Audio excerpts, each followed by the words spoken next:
우리 예배 시작하겠습니다. 성도 여러분 반갑습니다. 오늘부터 또 이제 저희가 온라인으로만 예배를 드리게 되었습니다. 하지만 우리가 그동안 5주 동안 드렸던 함께 모여 드렸던 예배와 같은 동일한 은혜가 오늘 이 시간 각 가정과 또 이 영상을 보고 있는 모든 성도들에게 간절히 있기를 원합니다. 그런 마음으로 여러분 교회 밴드에 예배합니다 라고 댓글 달아주시고 함께 마음을 모아 간절히 예배하며 나아가도록 하겠습니다. 우리 먼저 찬양 나는 예배자입니다 라는 찬양으로 우리 나아가도록 하겠습니다.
다시 한번 찬양합시다. 나는 하나님을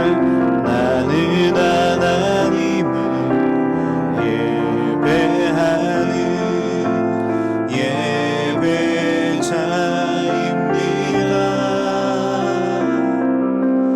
내가 서 있는 곳 어디서나 하나님을 예배합니다.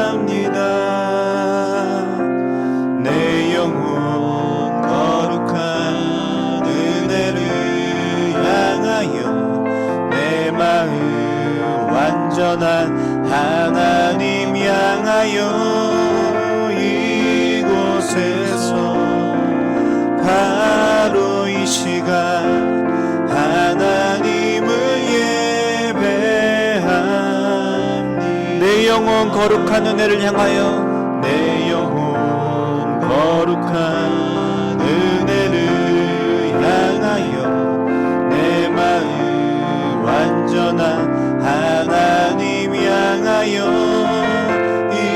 이곳에서 바로 이 시간 하나님을 예배합니다. 이곳에서 바로 이 시간 하나님을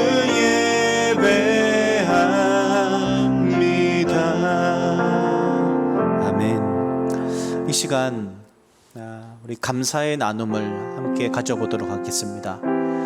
한 주간 동안 또한 하나님 앞에 우리 감사해야 될 것들이 무엇이 있는지, 우리 삶을 어떻게 지켜주셨고 또 인도해 주셨는지, 우리 한번 이 시간에 각 가정에 또 여러분의 자녀와 또 여러분의 배우자와 또 여러분의 또한 다른 이들에게 함께 나누어 보시고, 또 홀로 이 시간 또 이 영상으로 예배를 드리는 모든 성도들은 마음을 모아서 하나님께 우리 감사의 고백을 함께 마음을 모아 드렸으면 좋겠습니다. 우리 함께 나누어 보고 한번 고백을 드려볼까요?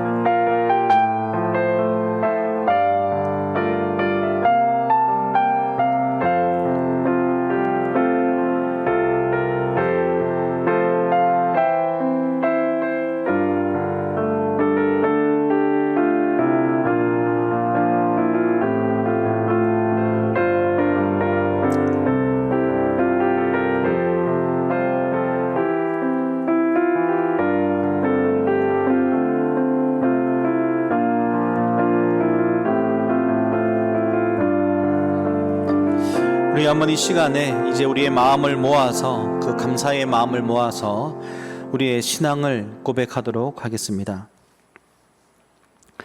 나는 전능하신 아버지 하나님, 천지의 창조주를 믿습니다. 나는 그의 유일하신 아들, 우리 주 예수 그리스도를 믿습니다.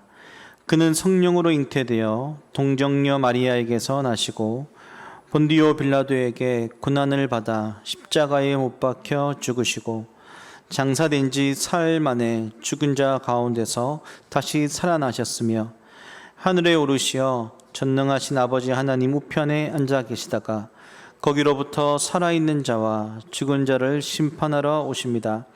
나는 성령을 믿으며 거룩한 공교회와 성도의 교제와 죄를 용서받는 것과 몸의 부활과 영생을 믿습니다. 아멘.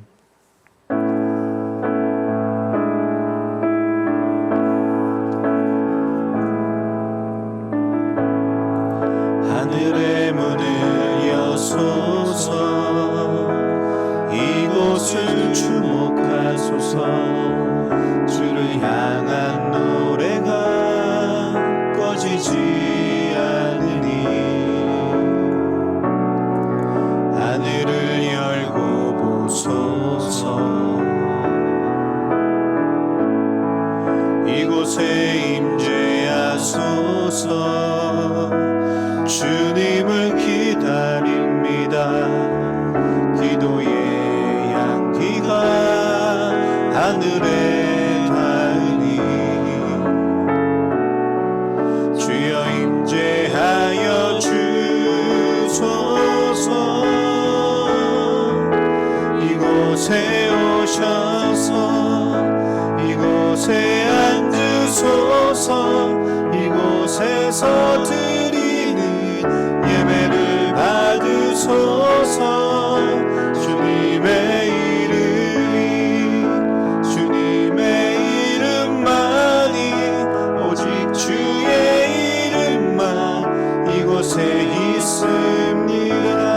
우리 처음부터 다시 한번 찬양합시다. 하늘의 문을 여소서. 하늘의 문을 여소서. 이곳을 주목하소서. 주를 향한 노래가 꺼지지 않으니 하늘을 열고 보소서. 이곳에 임재하소서. 이곳에 임재하소서. 주님을 기다립니다.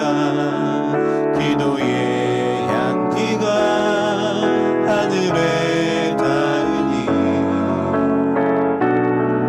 주여 임재하여 주소서.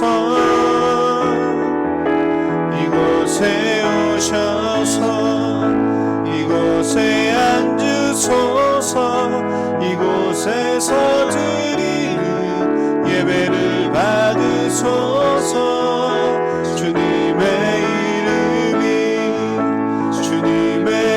이름만이, 오직 주의 이름만 이곳에 있으니 이곳에 오셔서 이곳에 앉으소서. 이곳에서 드리는 예배를 받으소서. 주님의 이름만이, 오직 주의 이름만 이곳에 있습니다. 아멘. 우리 지난주에 함께 또 감사함으로 우리 찬양을 드렸었는데, 우리 박수 치면서 각 가정에서 또 기쁜 마음으로 우리 함께 찬양하며 나아가도록 하겠습니다.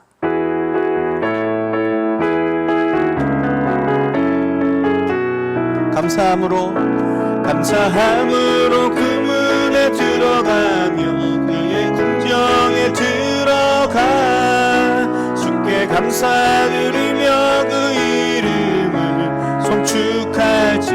우리 다시 한번 고백합시다. 감사함으로 그 문에 들어가며 그의 궁정에 들어가 주께 감사드리며 그 이름을 송축할지어다. 주님의 기쁨 내게 임하네. 나 항상 기쁨 안에서 주 찬양. 주님의 기쁨 내게 임하네. 나 기쁜 찬송 주께 드리네. 주님의 기쁨 내게 임하네. 나 항상 기쁨 안에서 주 찬양. 주님의 기쁨 내게 임하네. 나 기쁜 찬송 주께 드리네. 손을 높이 들고 주를 찬양. 손을 높이 들고 주를 찬양. 높은 곳을 향해 주를 찬양. 모든 만물들은 주를 찬양하라.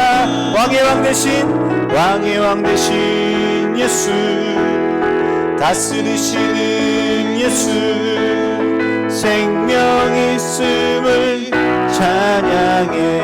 우리 옆 사람하고 할렐루야 주를 찬양. 할렐루야 주를 찬양. 할렐루야 주를 찬양. 생명 있음을 찬양해. 할렐루야 주를 찬양. 할렐루야 주를 찬양. 생명 있음을 찬양해. 다시 한번 찬양합시다. 손을 높이 들고 주를 찬양. 높은 곳을 향해 주를 찬양. 모든 만물들은 주를 찬양하라. 왕의 왕 대신 예수, 다스리시는 예수, 생명 있음을 찬양해. 우리 옆 사람하고요. 할렐루야 주를 찬양. 할렐루야 주를 찬양. 생명 있음을 찬양해. 할렐루야 주를 찬양. 할렐루야 주를 찬양. 생명 있음을 찬양해. 아멘. 우리 박수로 하나님께 영광의 박수를 돌리겠습니다. 우리 이제 마지막 찬양을 드릴 텐데요. 우리 삶 가운데 참된 주인 되신 그 하나님을 향해 우리의 마음을 온전히 고백했으면 좋겠습니다. 그런 마음으로 찬양을 드렸으면 좋겠습니다.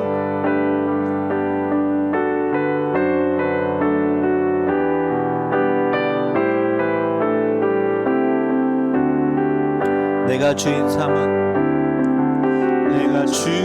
삼은 모든 건 내려놓고 내 주 되신 주 앞에 나가. 내가 사랑했던 모든 건 내려놓고 주님만 사랑해. 다시 한번 고백합시다. 내가 주인 삼은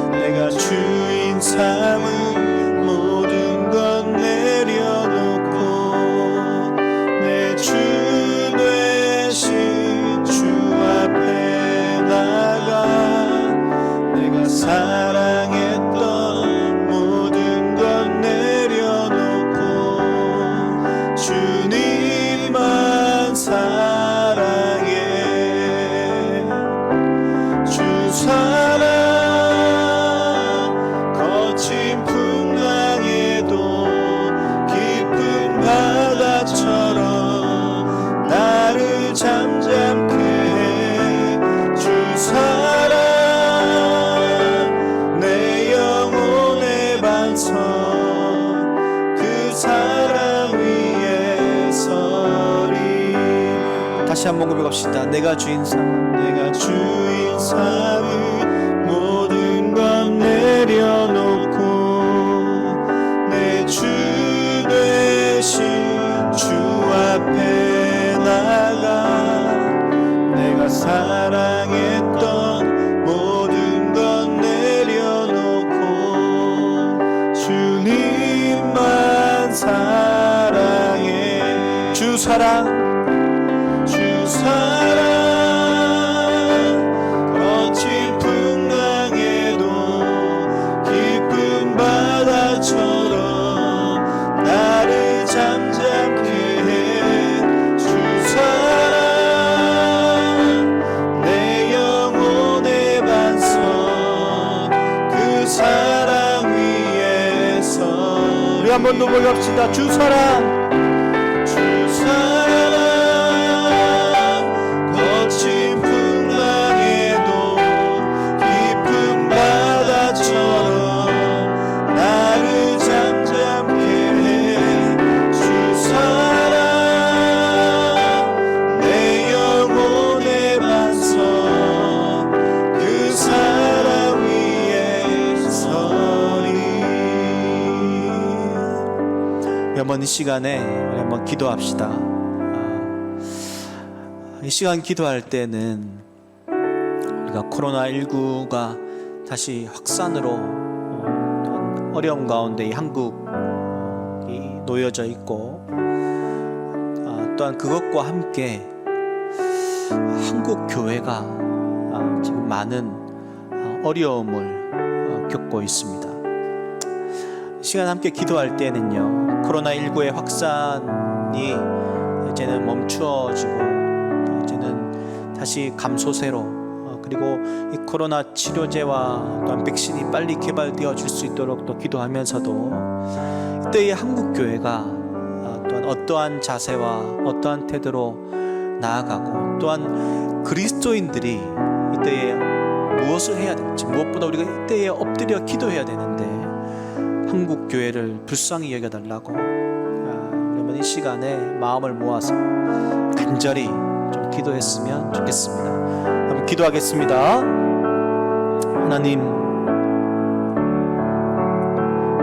코로나19가 확산세로 또한 나아가면서 많은 이들이 코로나19로 인하여 또 염려와 또 두려움과 어려움 가운데 처해 있습니다. 하나님, 코로나19로 인해 또 고통 가운데 있는 많은 이들을 불쌍히 여겨주시고 또한 많은 또한 최전선에서 이 코로나19를 위해 노력하는 이들의 그 형편과 상황들을 돌보아 주시고 또한 그들이 또한 힘을 내어 이 일들을 잘 감당할 수 있도록 하나님 선하게 인도하여 주십시오. 뿐만 아니라 주님, 이때에 한국 교회가 또 많은 질타의 대상이 되어지고 있습니다. 어떤 누군가의 탓을 할 것이 아니라 한국 교회를 되돌아보고 또한 나 그리스도인 나 한 사람을 되돌아보았을 때 하나님, 우리가 얼마나 주님 앞에 또한 연약하고 부족한 부분들이 많은지를 되돌아보며 이때에 한국 교회를 불쌍히 여겨주시고 또한 그리스도인들이 이때에 엎드려 주님 앞에 기도하며 나아가는 시간들이 될 수 있도록 하나님 은혜를 더하여 주십시오. 주님, 이 땅을 또한 한국 교회를 불쌍히 여겨 주십시오. 더욱 주님 앞에 엎드리게 하여 주시고 또 주님 앞에 나아가는 시간들이 될 수 있도록 시간 은혜 더하여 주십시오.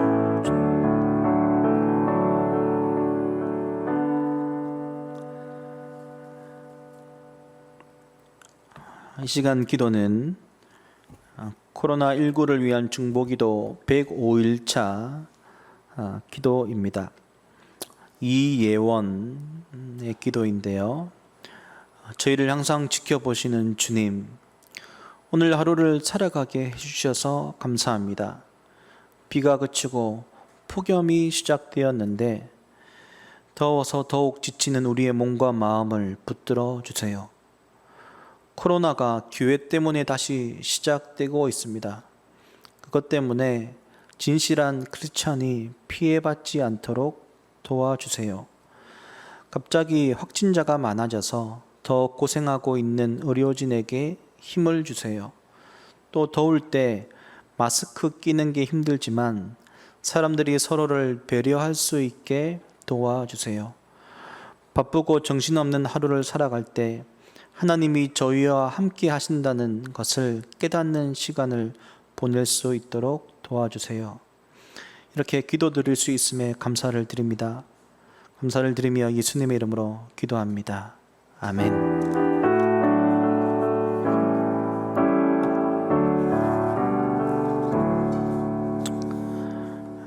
오늘 우리에게 주신 말씀은 누가복음 8장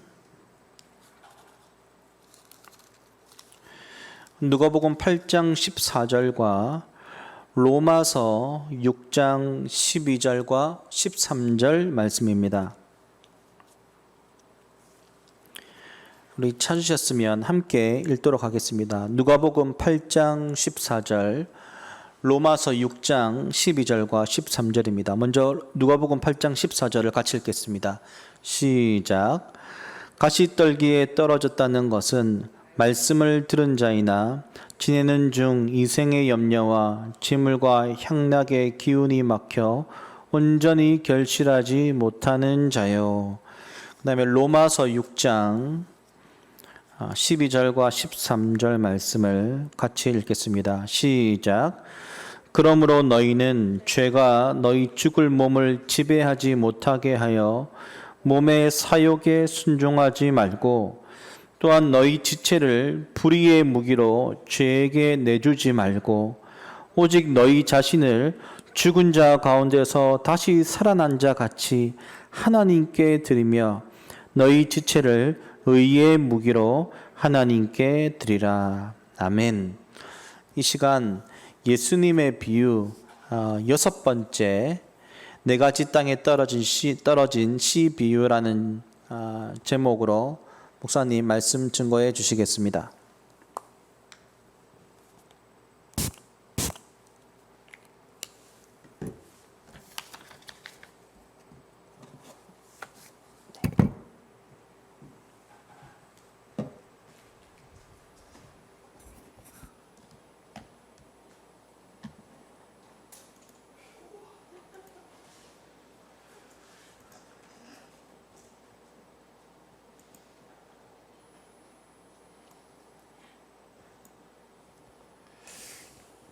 여러분 반갑습니다. 한 주간 동안 평안하셨습니까? 제가 평안을 묻고 있지만 이번 한 주간 동안은 저희들이 평안할 수 없었던 한 주간을 보냈던 것이 아닌가 생각이 듭니다. 참 많은 일들이 있었는데요. 그럼에도 불구하고 이번 주 한 주간 동안 저희 교회의 우리 중등부 자녀들이 저희 기도 밴드에 코로나를 위한 기도 제목들을 매주 올렸습니다. 저는 우리 중등부 우리 자녀들의 그 기도를 읽으면서요, 일단은 그 기도가 너무 좋았습니다. 기도가 굉장히 담백하고 또 무엇보다 정직한 기도일 뿐만 아니라 그럼에도 불구하고 무거운 책임감을 느꼈는데요. 우리 자녀들이 교회를 향해서 또 한국 교회를 향해서 사람들이 어떠한 생각을 하고 있는지에 대한 그 염려가 고스란히 담겨 있어서 또 먼저 믿고 있는 세대로서의 책임감도 많이 느낍니다. 우리가 오늘 예배를 드리면서 또 하나님께 함께 예배하는 또 우리의 모습도 또 의미 있지만 우리가 어떻게 하면 이 시대 속에서 그리고 다음 세대의 자녀들에게 이 복음과 또 하나님의 사람으로서의 그 삶을 우리가 모범으로 보여줄 것인가에 대한 고민도 함께 가지는 또 생각을 함께 해보는 예배였으면 좋겠다라는 생각이 듭니다. 제가 기도하고 말씀 전하겠습니다.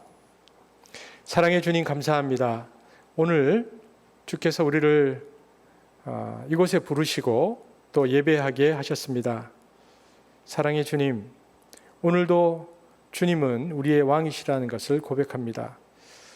우리가 매주 주의 말씀을 또 받고 들으며 삶 속의 말씀을 적용하기 위해 노력하는 자들이 되게 하시고 무엇보다 오늘도 성경을 쓰신 성령께서 우리에게 말씀하여 주셔서 우리가 이 말씀의 깨달음에 반응하는 예배가 될 수 있도록 우리를 축복하여 주옵소서.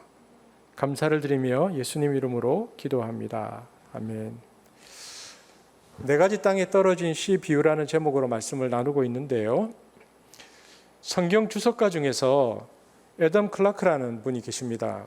이 클라크가 이 가시떨기 비유를 해석하면서 이것은 세 가지 인간의 삶의 상태를 보여주는 것이다 이렇게 말했는데요.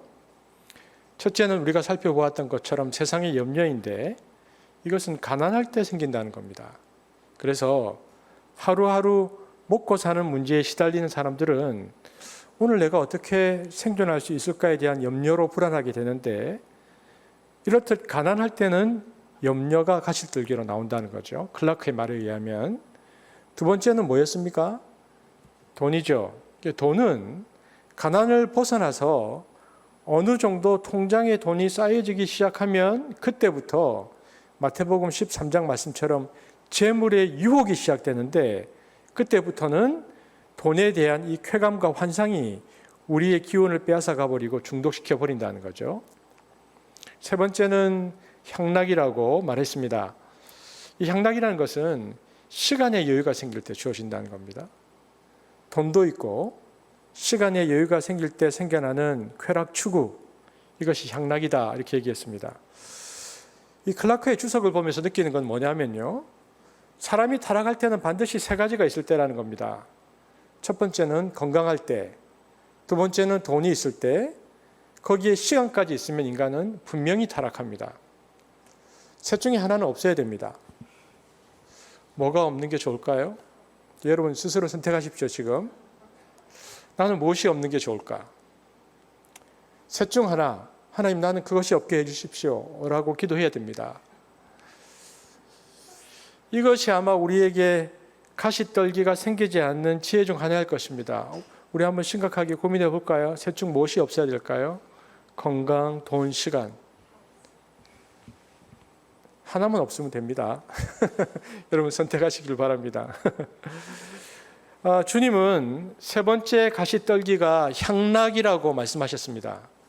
향락의 가시떨기가 뽑혀 나가고 끊어져 나가야 말씀의 생기가 돌고 신앙의 열매가 맺힌다 그랬습니다. 여러분 그렇다면 향락이라는 게 무엇입니까? 향락은 그리스 말로 헤도네라는 단어인데요. 우리가 아는 즐거움보다 조금 더 위의 개념입니다. 즐거움보다는 정도에서 벗어난 쾌락 또는 정욕이라는 의미가 더 짙은 단어입니다. 헤도네라는 단어가. 이 단어가 신약 성경에 모두 5번 쓰여 있는데요. 이 5번의 용례를 오늘 저녁 다 살펴보지는 않겠지만 그 중 하나인 야고보서 3장을 한번 보겠습니다. 그 중 하나인데요. 야고보서 4장 3절 다 함께 읽겠습니다. 시작.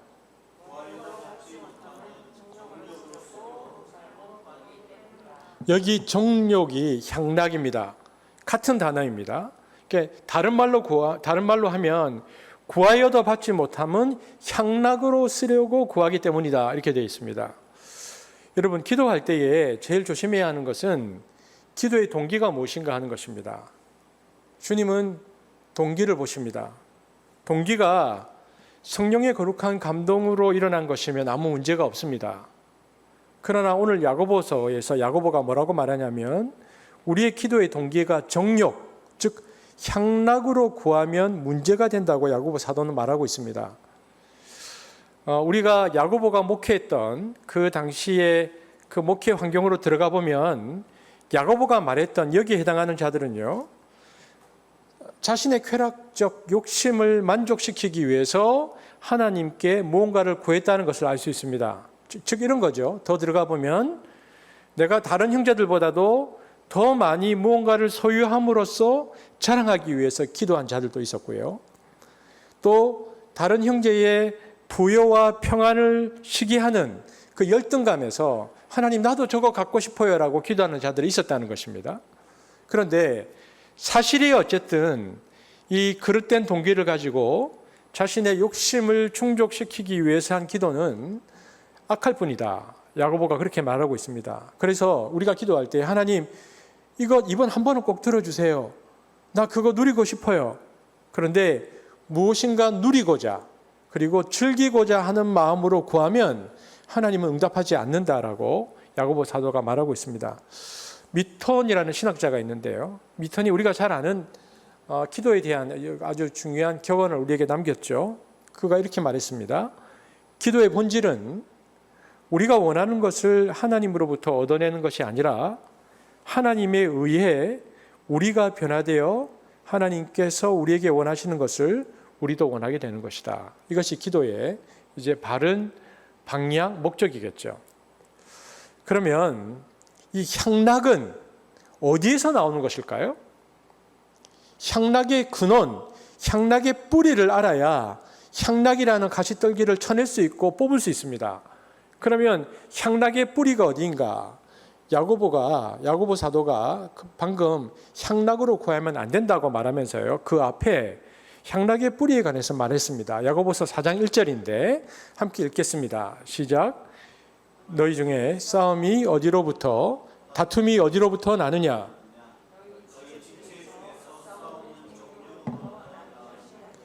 여러분, 정욕의 뿌리가 어디라고 말합니까? 지체 중에서 싸우는 향락으로부터 이렇게 되어 있습니다. 그러니까 정욕의 뿌리가 어디서 나오냐면 지체라고 말하고 있습니다. 지체에서 정욕이 나오고 있다라고 말하고 있죠. 그래서 향락을 넘어가려면 지체라는 문제에 집중해야 됩니다. 그래서 우리가 성경적 지체론을 정돈해야 합니다. 성경은 지체에 관해서 뭐라고 말하는가? 방금 야고보 사도는 지체는 향락, 그리고 욕망, 정욕이 솟아나는 뿌리다. 지체로부터 나오고 있다고 말했거든요. 그래서 도대체 그렇다면 사도 바울은 여기에서 지체라는 단어를 어떤 의미로 쓴 것일까? 우리가 생각을 좀 해야 합니다. 무엇보다도 성경에 이 지체를 잘 보여주는 구절이 오늘 저와 여러분이 읽었던 로마서 6장 12절과 13절입니다. 사도 바울의 지체론인데요. 바울은 지체에 관해서 이렇게 말합니다. 향락의 뿌리인 지체에 관해서 사도 바울이 뭐라고 말하는지 우리가 이 구절을 한번 함께 읽겠습니다. 시작. 그러므로 너희는 죄가 너희 죽을 몸을 지배하지 못하게 하여 또한 너희 지체를 불의의 무기로 죄에게 내주지 말고 오직 너희 자신을 죽은 자 가운데서 다시 살아난 자 같이 하나님께 드리며 너희 지체를 의의 무기로 하나님께 드리라. 여기 보니까 지체. 사도 바울이 뭔가 지체에 관한 얘기를 하고 있습니다. 어떤 주제를 말하고 있는데 사도 바울이 지체에 관한 얘기를 계속하고 있습니다. 바울의 지체론입니다. 그래서 오늘 저와 여러분은 지체를 좀 살펴볼 것입니다. 여러분, 인간을 구성하는 요소는 뭐와 무엇입니까? 영과 몸입니다. 그런데 사도 바울은 오늘 여기서 뭐라고 말합니까? 죄가 너희 죽을 몸을 지배하지 못하게 하라고 했습니다. 죄가 어디를 지배하지 못하게 하라고요? 몸. 그러므로 너희는 죄가 너희 죽을 몸을 지배하지 못하게 하여. 여러분, 죄가 너희 몸을 지배하지 못하게 하여라는 구절에서 알 수 있는 게 뭐냐면요. 죄의 특징이 뭐냐면 죄의 특징은 몸을 지배하려고 한다는 것입니다. 예수님 당시에도 그랬어요. 예수님 당시에 귀신들이 제일 무서워하는 게 뭐냐면 몸을 빼앗기는 것. 그래서 예수님한테 이 사람 몸에서 나가지 않게 해달라고. 죄의 특징은요, 사람의 몸을 지배하려고 한다는 것입니다. 그런데 몸 중에서 어디를 지배하려고 한다고 되어 있습니까? 로마서 6장 12절에 한번 같이 읽어볼까요? 시작. 그러므로 너희는 죄가 너희 죽을 몸을 지배하지 못하게 하여 몸의 사욕에 순종하지 말고. 여기 보니까 몸 중에서도 어디를 지배하려고 하는가? 몸의 어디에서 죄의 통제력, 죄의 지배력을 드러내는가? 뭐라고요? 몸의 사욕입니다. 죄가 인간의 몸을 지배하는데 어디에서 통제력과 지배력을 가지고 컨트롤을 하냐면 몸의 사욕으로 인간을 통제한다라고 말했죠. 죄는 인간의 몸을 지배하는데 몸의 사욕을 지배하려고 한다는 것입니다. 우리가 그러면 죄가 인간의 몸의 사욕의 통제력을 드러내려고 한다. 이 표현을 이해하려면요, 인간이 어떻게 구성되어 있는지를 살펴보아야 합니다. 그래야 이 표현이 이해가 됩니다. 도대체 몸이라는 것은 무엇이고 몸의 사역이라는 것이 무엇인가를 알기 위해서는 인간의 구성을 봐야 되는지, 기독교 인간론이죠. 인간이 어떠한 존재인가를 봐야 됩니다. 인간론을 보면 인간은 영육 혼으로 되어 있다고 주장하는 사람들이 있습니다. 근데 여러분, 이것은 기능적인 분류입니다. 원래 영혼은 하나입니다. 그런데 기능이 하나님을 향하고 있을 때는 그것을 영이라는 단어를 많이 쓰고요. 그리고 그 기능이 육체하고 연관되어 있을 때는 혼이라는 단어로 많이 번역되어 있습니다. 같은 것인데. 그래서 영은 하나님과 소통하는 부분이고 혼은 인간의 모든 감각기관을 통합하는 기능입니다. 그래서 영혼은 하나인데 두 가지 기능이죠. 그러니까 이분론입니다. 이분설인데 구분되지 않습니다. 그래서 인간은 영혼과 영과 몸으로 구성되어 있는 거죠. 그러면 우리 중고등부 학생들도 예배를 드리고 있으니까 짐승은 어떨까요? 사람의 혼은 영혼이잖아요. 그럼 짐승의 혼은, 여러분이 집에서 지금 기르고 있는 짐승의 혼은 어떤 혼이죠? 그 혼은요, 감각혼입니다. 각혼이라고 부르죠. 짐승의 감각을 통합하는 기능이 감각혼입니다. 짐승에게도 혼이 있습니다. 그런데 이 짐승 안에 있는 이 감각혼은 육체가 죽으면 사라집니다. 그래서 전도서에 보면 짐승의 혼은 땅으로 내려가고 사람의 혼은 하늘로 간다고 되어 있습니다. 전도서 3장 21절인데 함께 볼까요? 시작. 인생들의 혼은 아래 곧 땅으로 내려가는 줄을 누가 하랴. 그러니까 여러분, 짐승은 죽으면요, 그 혼이 사라져요. 하지만 사람의 혼은 짐승의 혼과 다릅니다. 사람의 혼은 각혼, 그러니까 감각혼이 아니고 인간의 육체에 하나님이 하나님의 생기를 불어넣어서 만들어 놓은 리빙 소울이죠. 살아있는 혼입니다. 그러니까 이 혼은 영혼이라고 부르는데요. 그래서 감각혼은 사라져도 영혼은 사라지지 않고 하나님께로 갑니다. 그러니까 다른 것이죠. 그런데 인간이 선악과를 먹고 타락을 했잖아요. 그러니까 인간이 타락하면요, 어디에 먼저 문제가 발생하냐면 영혼이 하나님과의 단절 상태에 딱 놓입니다. 관계의 단절이 옵니다. 영혼이. 그러니까 죄가 들어오면요, 먼저 인간과 하나님 사이에 영혼의 단절이 생기죠. 영혼의 단절이 생기니까 그때부터 인간은 하나님에 대한 감각이 없어져요. 하나님의 존재가 계신지 존재하지 않는지 모릅니다. 관계가 끊어져 버려서. 여러분, 무신론자들은요, 대부분 이 상태입니다. 하나님의 존재를 인식할 수가 없습니다. 관계가 없기 때문에. 이 하나님의 존재를 인식하지 못할 뿐만 아니라 하나님과 교제가 없죠. 무신론자들은. 그러니까 하나님과의 교신이나 인격적 대화나 관계가 무신론자들은 맺어지지가 않습니다. 그러니까 무신론자들에서 가끔씩 무슨 책을 보거나 혹은 나름대로 사색을 많이 해서 머릿속에서는 신이 있을지 몰라, 혹시 하나님이 계실지 몰라라고 생각할 수는 있으나 전혀 하나님과의 관계가 없기 때문에 그러다가 맙니다. 거기에서 멈춰지고 무관심해진다는 말입니다. 여러분, 사람도 자주 만나야 관심이 생깁니다. 마찬가지로 하나님도 자주 만나야 관심이 생기는데 하나님과 인간이 교신이 안 되니까 타락한 인간은 시간이 지날수록 하나님에 대해서 무관심해집니다. 그래서 하나님에 대해서 점점 무관심해지면요, 남는 것은 무엇에 대한 관심이 커질까요? 자기에 대한 관심이 커지죠. 이것이 타락한 인간의 상태입니다. 그래서 타락한 인간의 특징은요, 자기 중심입니다. 그래서 자기를 중심으로 한 생각으로 가득 차게 되죠. 왜냐하면 하나님과의 영혼의 단절이 받기 때문에. 그런데 우리가 예수님과 니고데모와의 대화에서 봤지만 놀랍게도요, 우리의 이 영이 거듭납니다. 영이. 관계가 단절됐던 영이 거듭나죠. 예수님의 보혈로 성령으로 다시 우리가 태어나면요, 우리와 하나님 사이를 막고 있는 죄가 사라지고 우리가 하나님을 인식하게 되고 하나님을 느끼게 됩니다. 굉장히 놀라운 일입니다. 회개가 일어납니다. 회개가 뭡니까? 나를 향해서 있던 방향이 하나님을 향하여 방향을 바꾸는 것입니다. 이것을 영적으로 거듭났다라고 말합니다. 그렇게 되면 그 다음에는요, 놀랍게도 하나님과의 관계가 회복되어지고 나면 다음은 사람과의 관계도 회복되는데, 이렇게 해서 소위 하나님과 사람 앞에서 신앙생활을 바른 방향으로 하게 됩니다. 그러면 여러분, 영이 거듭났다. 영이 거듭났다면 정확하게 무엇이 새로워졌다는 말입니까? 그것은 마음이 새로워졌다는 것입니다. 마음을 새롭게 함으로라는 표현이 성경에 매우 많이 나옵니다. 그러니까 우리의 영이 거듭났다는 것을 성경은 마음이 새롭게 되었다라고 말합니다. 그것이 우리의 영이 거듭난 것입니다. 여러분, 그러면 마음이라는 것이 무엇입니까? 마음은 인격의 지성소입니다. 인격이라 함은 우리가 벌써 몇 번 살펴보았지만 몇 가지 요소가 있어야 되죠. 뭐가 있어야 됩니까?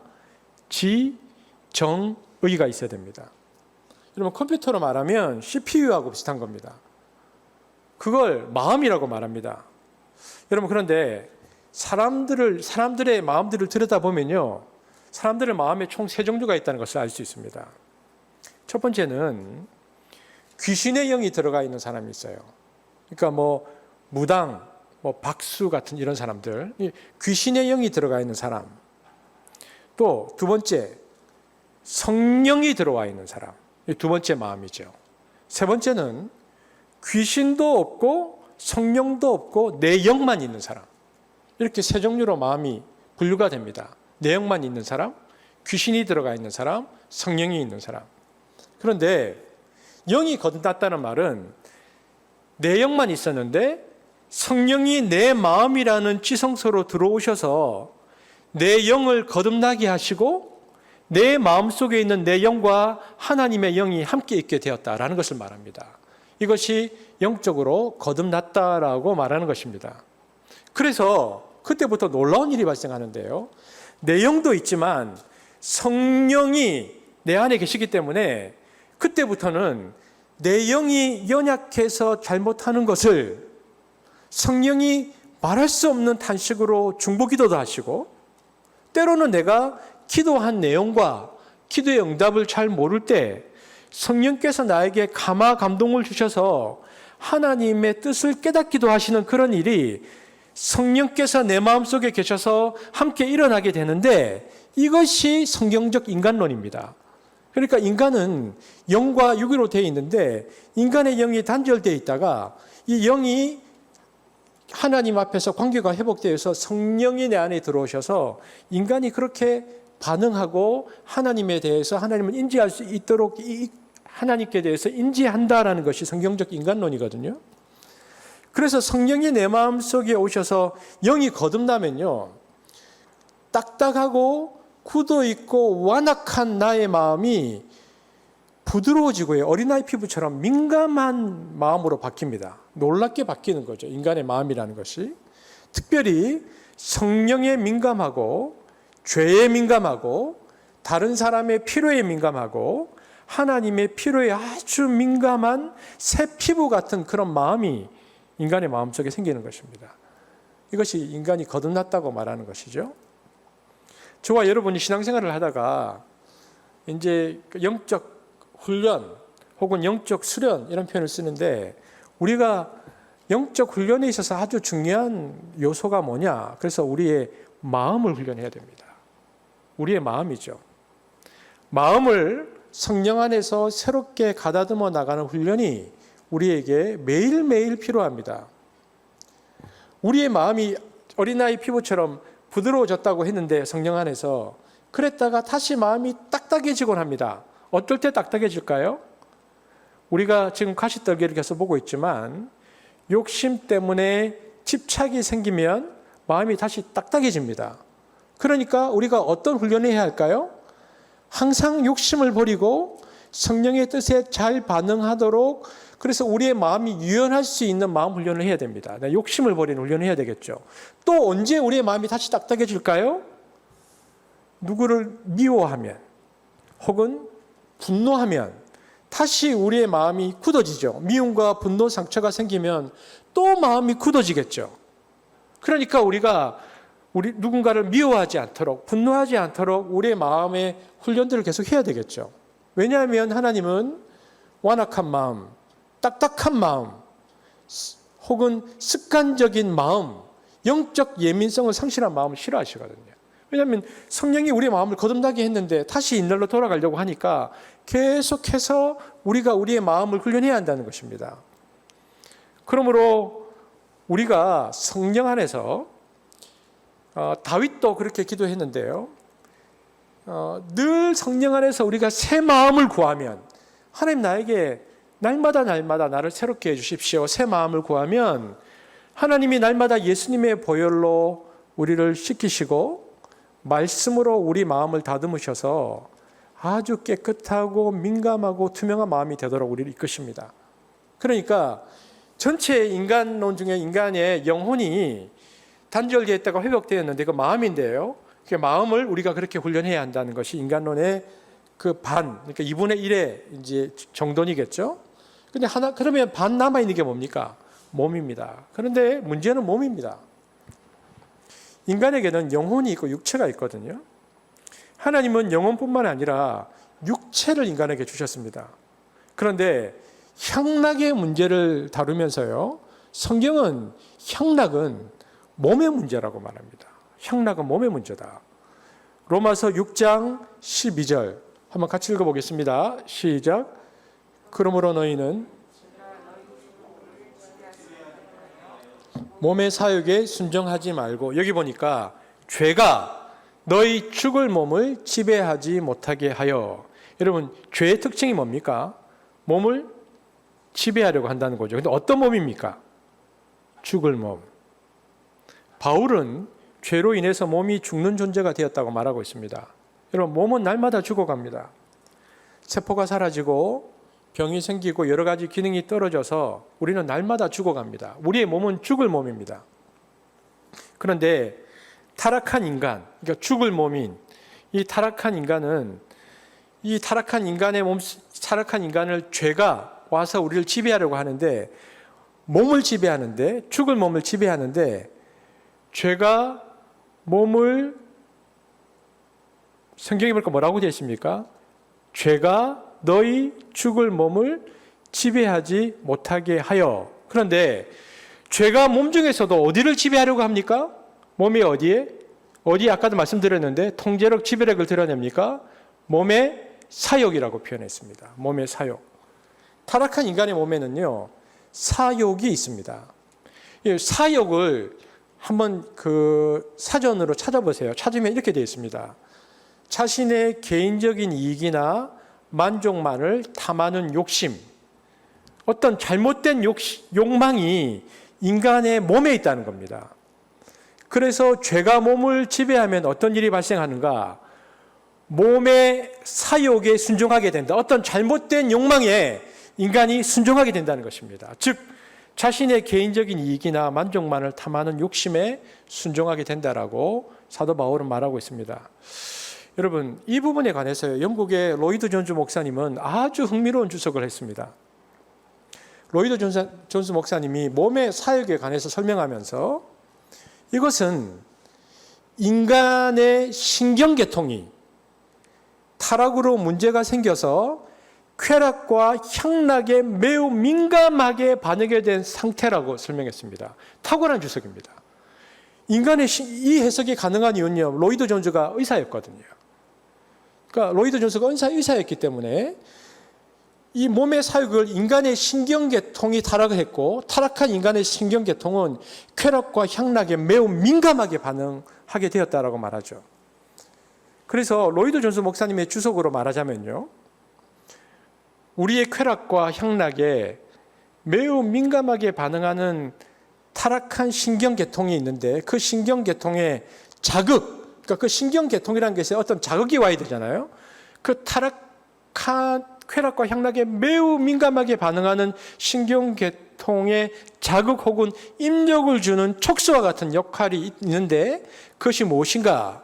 그걸 지체라고 말합니다. 신경계통에 어떤 입력을 주는데, 그게 지체로부터 그것이 입력이 되어서 신경계통이 딱 반응하면 타락한 향락과 쾌락이 작동해서 인간의 몸을 지배해버린다는 거죠. 그것이 로마서 6장 13절입니다. 우리가 로이드 존스의 그 해석을 머리에 두고 한번 읽어볼까요? 6장 13절을 시작. 또한 너희 지체를 불의의 무기로 죄에게 내주지 말고 오직 너희 자신을 죽은 자 가운데서 다시 살아난 자 같이 하나님께 드리며 너희 지체를 의의 무기로 하나님께 드리라. 여기 보면요, 야고보서에서도요 모든 정욕이 지체로부터 나온다고 했죠. 4장 1절 다시 한번 읽어볼까요? 시작. 너희 중에 싸움이 어디로부터? 너희 지체 중에서 싸우는 정욕으로부터 나는 것이 아니냐. 그래서 사도 바울의 인간론에 있어서 그가 가장 중요하게 생각하는 부분은요, 지체입니다. 영과 몸이 있는데 그중에서 바울은 지체를 굉장히 중요하게 여겼다는 것입니다. 여러분, 지체가 무엇입니까? 지체. 히브리어 헬라를 보면 몸의 지체라는 것은 인간의 감각기관을 말합니다. 눈, 코, 귀, 입, 손발. 이게 지체입니다. 마태복음 5장 30절 한번 읽어볼까요? 시작. 또한 만일 내 오른손이 너로 실족해 하거든 찍어 내버리라. 내 백체 중 하나가 없어지고 온몸이 지옥에 던지우지 않는 것이 유익하니라. 여기에서 예수님께서 말씀하시는 백체가 지체들의 복수형이거든요. 그러니까 손과 발을 가리킵니다. 그러니까 감각기관을 지체라고 부릅니다. 그러니까 여러분, 우리가 알아야 되는 것은요, 감각기관이 거룩과 성화의 전쟁의 최전선입니다.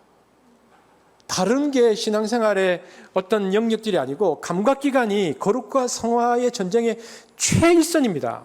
왜냐하면 우리 몸의 신경세포가 다 오염되어져 있어서 자신의 개인적인 이익이나 만족만을 탐하는 욕심에 사로잡혀 있는데, 그 신경을 자극하는 통로, 죄가 들어오는 통로가 감각기관인 지체라는 겁니다. 그래서 성경학자들은 이것을 어떤 용어로 불렸냐면요, 거룩의 전략적 요충지라 이렇게 불렸습니다. 거룩 전략적 요충지, 군사 용어인데요.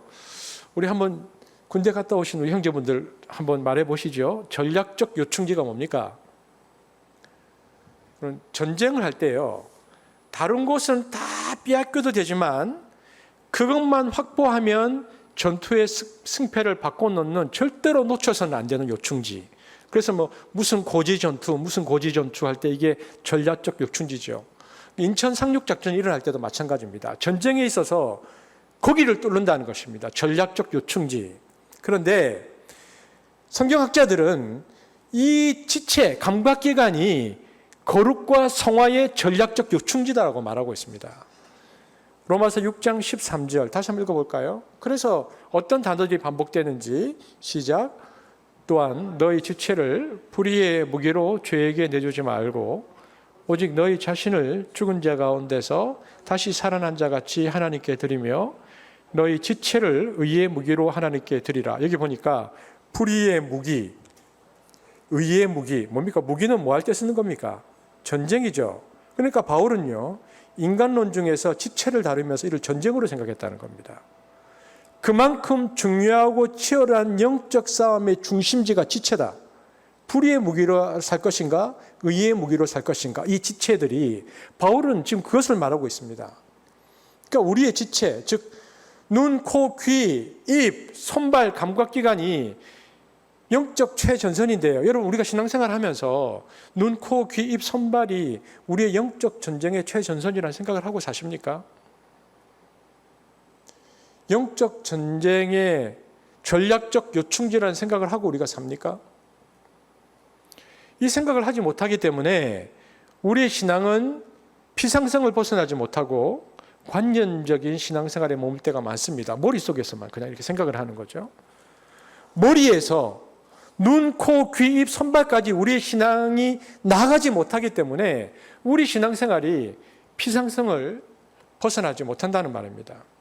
이제 사도 바울은 오늘 우리에게 바로 지체, 눈, 코, 귀, 입, 손발을 어떻게 하라고 말합니까? 죄에게 넘겨주지 말고 너희 지체를 의의 무기로 하나님께 드리라. 죄에게 너희 지체를 넘겨주지 말고 지체를 의의 무기로 하나님께 드리라. 이것을 놓치면 모든 전쟁에서 진다. 너희 영적 전쟁에서 진다. 거룩의 전쟁에서 지고 성화의 전쟁에서 진다라고 사도 바울이 말하는 것입니다. 6장 13절 다시 읽어볼까요? 시작. 또한 너희 지체를 불의의 무기로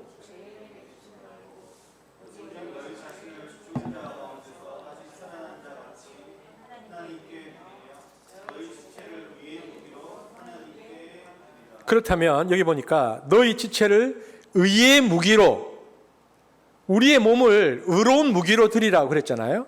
우리의 몸을 의로운 무기로 드리라는 말이 무슨 뜻일까요? 무기라고 쓰여진 헬라 단어를 보면 세 가지 뜻이 있습니다. 무기, 우리의 지체를 무기로 드리라. 첫 번째, 그릇. 두 번째, 도구. 세 번째, 칼. 이 뜻입니다. 그러니까 우리가 주님을 인격적으로 받아들이고 성령의 기운으로 충만해지면 우리의 눈, 코, 귀, 입, 손발이 성령의 그릇, 성령의 도구가 된다는 겁니다. 그죠? 첫 번째, 두 번째 뜻. 더 나아가서 하나 남은 뜻이 뭡니까?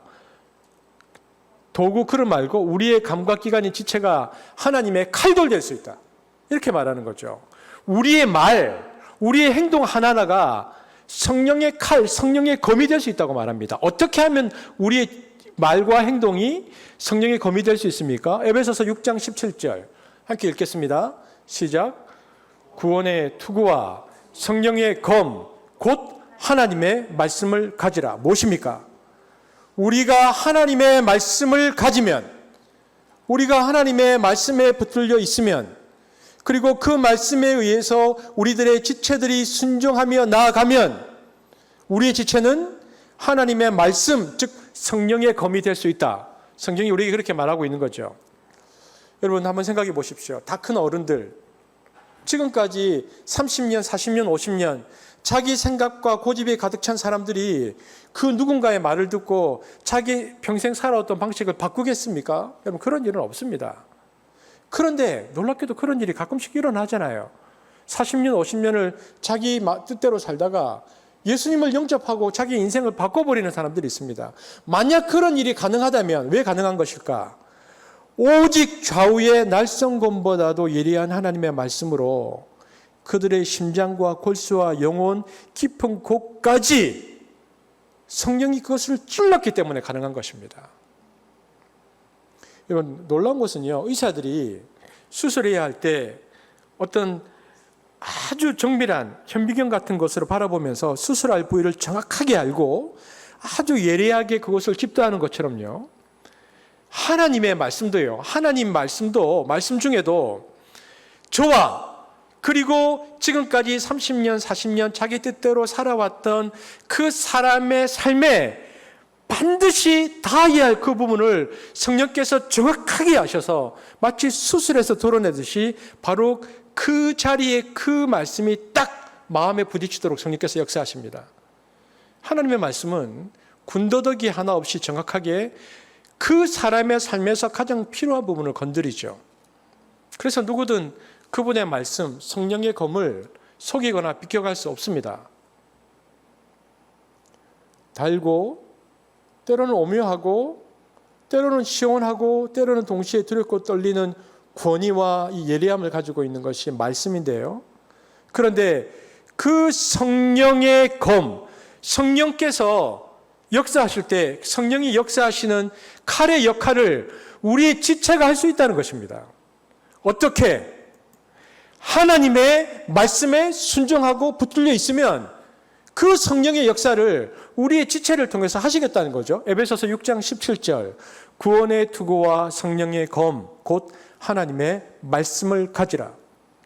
그러니까 만약 우리의 지체가 말씀으로 훈련되어서 하나님의 도구로서의 체질로 아예 우리의 체질이 변화되어진다면 우리의 모든 감각기관은 예리한 검으로서 쓰임받을 수 있다는 것입니다. 로마서 6장 13절 너희 지체를 의의 무기로 하나님께 드리라. 이것이 그 뜻입니다. 그러니까 우리의 지체가 말씀으로 순종하고 체질을 바꿔버려라. 그러면 우리의 삶이 의의 무기로, 우리의 이 감각기관이 의의 무기로 하나님께 드려줄 수 있다고 말하는 것이죠. 이처럼 우리의 감각기관인 지체를 하나님께 드리면 성령의 생기가 내 몸의 모든 감각기관을 통해서 역사하십니다. 몸과, 그래서 우리의 몸과, 그리고 이 몸을 이제 바디라고 그러죠. 그리고 몸의 감각기관인 이 지체를 하나님께 드린다는 것은 뭡니까? 우리가 드리는 예배의 완성입니다. 로마서 12장 1절 사도 바울이 그래서 이 얘기를 한 거죠. 읽겠습니다. 시작. 그러므로 형제들아 내가 하나님의 모든 자비하심으로 너희를 권하노니 너희 몸을 하나님이 기뻐하시는 거룩한 산 제물로 드리라. 이는 너희가 드릴 영적 예배니라. 로마서 12장 1절에서요. 여기 보면 영어 성경도 나오죠. 너희 몸을 living sacrifice, 거룩한 산 제물, 몸을 살아있는 제물로 하나님께 드려라. 그것이 하나님께서 기뻐하시는 온전한 예배다. 그러니까 너희 몸과 모든 감각기관이 하나님께 살아있는 예물로 드려라. 예배의 완성은 몸이다. 그것이 예배의 완성이다. 사도 바울이 말하는 것이죠. 그러므로 우리 신앙생활에 있어서 가장 큰 훈련은 무엇인가? 어떻게 우리의 이 오감을 하나님의 도구로 더 나아가서 무기로 쓰임 받느냐의 문제입니다. 오감을 계속 연습하는 거죠. 요즘 이 코로나 때문에 우리 중학교 학생들 집에서 계속 게임만 한다는 얘기를 들었는데, 게임 중에 사람 죽이는 게임들 있잖아요. 그거 이제 연구한 학자들 보니까 한 2만 번 정도 하면요, 감각이 없어져서 사람을 진짜 죽여도 감각이 없답니다. 그걸 한 2만 번 정도 시각을 보면 무서운 거죠. 포르노에 아이들 그대로 노출되어 있잖아요. 계속 보잖아요. 그러면 N번방에 있는 그 아이들처럼 돼버리는 겁니다. 왜냐하면 감각이 없어져 버려요. 너무 자극적인 어떤 입맛 혹은 자극적인 어떤 것에 중독되잖아요. 그러면 그 감각이 마비되어 버려요.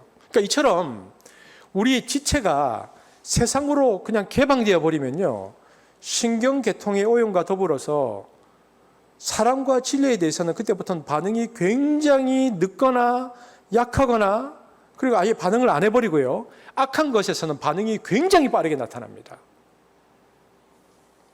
하지만 우리의 지체를 성령의 도구로 사용하는 훈련과 방법에 익숙해지면 놀랍게도 우리의 신경계통도 다스릴 수 있습니다. 그러므로 우리의 지체를 하나님께 드리는 훈련을 계속해야 합니다. 리차드 포스터가 쓴 책에 보면 영적 훈련과 성장이라는 책이 있는데 여러 가지 주제가 나오죠. 근데 우리가 이제 인간론을 보면 우리의 마음도 훈련해야 하지만 우리에게 더 중요한 것은 우리의 몸을 훈련하는 것입니다. 그러면 제가 5가지 감각기관인데요. 5가지 감각기관 중에서요, 눈만 훈련이 잘 돼도 우리의 삶은 놀랍게 변합니다. 한번 볼까요? 마태복음 6장 22절, 23절 메시지 바이블입니다. 여러분 이 성경으로 지금 성경 보고 계신 분이 있는데 한번 같이 읽겠습니다. 시작. 눈은 몸의 등불이니 그러므로 내 눈이 성하면 온 몸이 밝을 것이요. 그러므로 내게 있는 빛이 어두우면 그 어둠이 얼마나 더하겠느냐. 너희 눈은 너희 몸의 창문이다. 내가 경의와 믿음으로 눈을 크게 뜨면 내 몸은 빛으로 가득해진다. 내가 탐욕과 불신으로 곁눈질하고 살면 내 몸은 음습한 지하실이 된다. 내 창에 블라인드를 치면 내 삶은 얼마나 어두워지겠느냐. 여러분 지금 여기 눈하고 몸을 유진 피터슨 목사님이 계속 얘기하고 있죠. 한번 조금 더 들어가 볼까요? 경의와 경이로움과 믿음으로 눈을 크게 뜨면과 탐욕과 불신으로 곁눈질하고 살면 이 두 상반된 눈이 나오죠. 그러면 결과가 달라집니다. 경의와 믿음으로 눈을 크게 뜨면 너의 몸은 빛으로 가득해진다는 겁니다. 우리의 지체가. 그런데 탐욕과 불신으로 곁눈질하면 네 몸이 음습한 지하실이 된다는 거죠. 보는 곳과 눈은, 몸은 굉장히 밀접한 관계가 있습니다. 경의와 믿음의 눈, 경이로움과 믿음의 눈, 경이로움과 믿음의 눈을 달라스 윌라스라는 신학자는요, 경배적인 주의력이라는 표현을 썼습니다. 경배적인 주의력. 여러분, 저는 이 표현을 굉장히 좋아하는데요. 여러분, 어떤 뜻인 줄 알겠죠? 경배적인 주의력으로 세상을 보게 된다면 어떤 일이 벌어지는가? 달라스 윌라드의 말에 의하면 모든 것에 충만한 하나님을 경험하게 될 것이다. 그냥 보는 게 아니고 경배적인 주의력으로 보면. 근데 여러분, 경배적인 주의력으로 바라본다는 말은요, 우리의 지체 모든 감각기관을 하늘 빛을 인식하는 창문으로 삼겠다는 겁니다. 그리고 우리의 지체를 영혼의 창으로 삼아서 바라보면 하나님은 우리의 눈과 귀가 도무지 따라갈 수 없는 에너지와 아름다운 손길로 창조 활동을 하고 계시는 것을 우리가 느낄 수 있다는 거죠.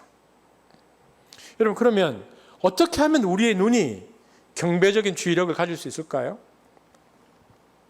첫 번째는 성결입니다. 성결은 우리의 눈을 맑게 합니다. 여러분, 보는 것에 주의해야 합니다. 더러운 것, 음란한 것 보지 않도록 노력해야 됩니다. 성결해야 우리가 제대로 봅니다. 두 번째, 제가 그런 경험이 있는데요. 제가 이전에 부산에서 교육자 생활을 할 때에 부산에 그 아버지가 미술관장을 하셨던 그 집사님과의 대화였는데, 그 집사님은 저보다 지금 연배가 많으시죠. 그 집사님이 아기 때 아빠 손을 잡고 미술관에 가서 아빠한테 물었대요. 아빠, 어느 것이 좋은 그림이에요? 어느 것이 나쁜 그림이에요? 그랬더니 아빠가 그것은 네가 좋은 그림을 많이 보면 알게 돼. 이렇게 말씀하셨다는 거죠. 여러분, 우리가 좋은 걸 많이 봐야 좋은 눈이 되겠죠. 그러면 우리 삶에 있어서 보아야 할 좋은 것은 무엇인가요? 두 가지입니다. 자연과 성경입니다. 그러니까 소위 말하는 일반 계시와 특별 계시인데요. 여러분, 하루에 한 번은 하늘을 봐야 됩니다. 우리가 한번 바빠도 하루에 한 번은 하늘을 봐야죠. 그리고 성경을 처음부터 끝까지 여러분 한 번 정도는 꼭 통독해 보십시오. 여러분, 지금 통독하고 계시는 분들 있잖아요. 중간에 이렇게 못 따라 하다가 또 멈추고 여러분 다 보려고 하지 마시고 오늘부터 또 시작하십시오. 쭉 읽어 나가십시오. 지금 여러분 한 30일째 오고 있는데요. 잘하고 계시는 거거든요. 자연에서 성경을 통해서 여러분 이렇게 쭉 따라가는 것이 여러분의 눈을 좋게 하는 것입니다. 그리고요, 자연에서 성경에서 특별히 깨달은 바를 여러분 한번 짧게 기록해 보십시오. 그러면 점점 우리가 보는 눈들이 바뀌는 것을 느낄 것입니다. 세 번째, 어떻게 하면 경배적인 주의력으로 내 삶 속에 일하시고 계시는 하나님을 우리가 볼 수 있을까? 세 번째는 감사입니다. 여러분, 감사라는 것은 굉장히 소중한 가치를 지닌 단어죠. 우리가 고백하는 삶의 현장에서 저 이번 주에 이거 감사했어요라고 말한다는 것은 하나님의 살아계심을 고백하는 시간입니다. 내 육체적인 눈으로는 보이지 않았지만 하나님께서 내 삶 속에 역사하셨다는 것을 내가 영적인 눈으로 고백하는 것이죠. 그러니까 감사는 우리의 삶 속에 일어나는 일들이 우연히 일어난 사건이 아니고 하나님의 섭리 가운데서 일어났다는 것을 고백하는 것입니다. 감사는 우리 하루의 삶 속에 눈동자처럼 우리를 보호하고 사랑으로 감싸주시는 하나님의 은혜를 만나는 시간이죠. 그러니까 매일매일 감사를 통해서 하나님께서 이 일을 하셨다는 눈으로 나의 하루 삶을 여러분 다시 바라보길 바랍니다. 하나님께서 하셨구나. 그리고 우리의 눈을 정화하는 또 하나가 있습니다. 이것은 눈물입니다. 여러분, 창문도 자동차도 세정제가 필요하듯이 우리의 눈도 세정제가 필요합니다. 우리가 눈이 뻑뻑하면 이렇게 안약을 넣는데요. 우리 눈을 닦아줄 하나의 세정제는 이웃을 위해서 흘리는 눈물입니다. 이것은 감상적인 눈물을 말하는 것이 아닙니다.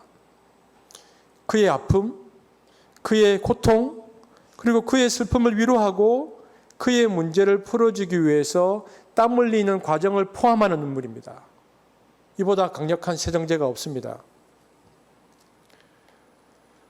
생명의 실상을 보는 눈이 이 과정을 통해서 열리면요, 당장 보이는 이웃의 아픔을 넘어서서 굉장히 무정하고 냉정한 사람들의 마음속에 있는 그의 도와달라는 손길마저도 우리 눈에 보입니다.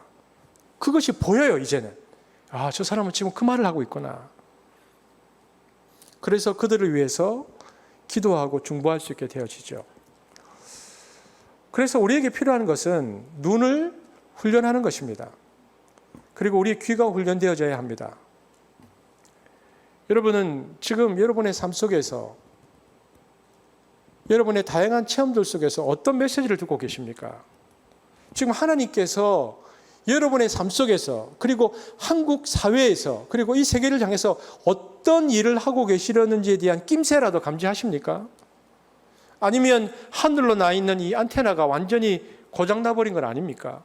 하늘 소리를 들으라고, 그 소리를 들으라고 주신 안테나를 가지고 자본과 다를 바 없는 세상의 소리를 듣느라고 온통 정신이 팔려있지는 않습니까? 여러분, 그러면 어떻게 하면 내 삶 속에서 일하고 계시는 하나님의 음성을 내가 들을 수 있을까요? 기도입니다. 여러분, 신앙생활에 있어서 가장 중요한 첫 단계는요, 잘 듣는 것입니다. 그래서 히브리서 기자는 책임성 있게 듣는 일에 대해서 우리에게 말한 바가 있습니다. 히브리서 2장 1절 함께 읽겠습니다. 시작. 그러므로 우리는 들은 것에 더욱 유념함으로 우리가 흘러 떠내려가지 않도록 함이 마땅하니라. 우리가 이 세상 가운데 흘러 떠내려가지 않도록 하기 위해서는 들어야 된다는 것입니다. 들은 것을 유념해야 된다는 것이죠.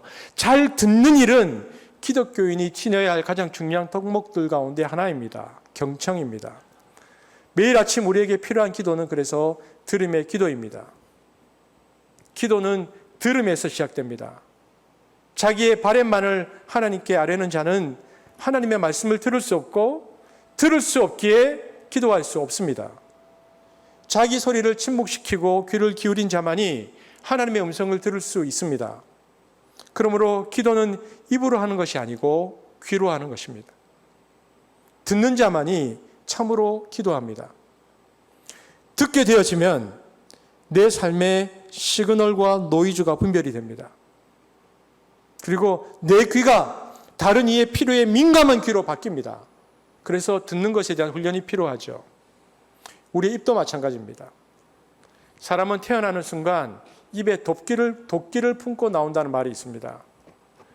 우리의 말살이가 빚어내는 이 살풍경에 얼마나 많은 사람들이 상처를 받는지, 얼마나 우리가 상처를 주고받는지. 그래서 우리는 하나님 내 입술을 지켜주십시오.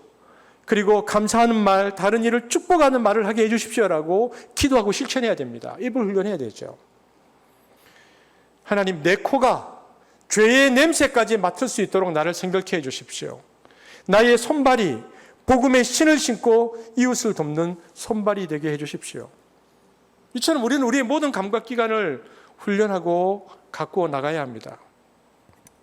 그때야 향락이라는 가시떨기가 떨어져 나가고 말씀이 힘을 얻기 시작합니다.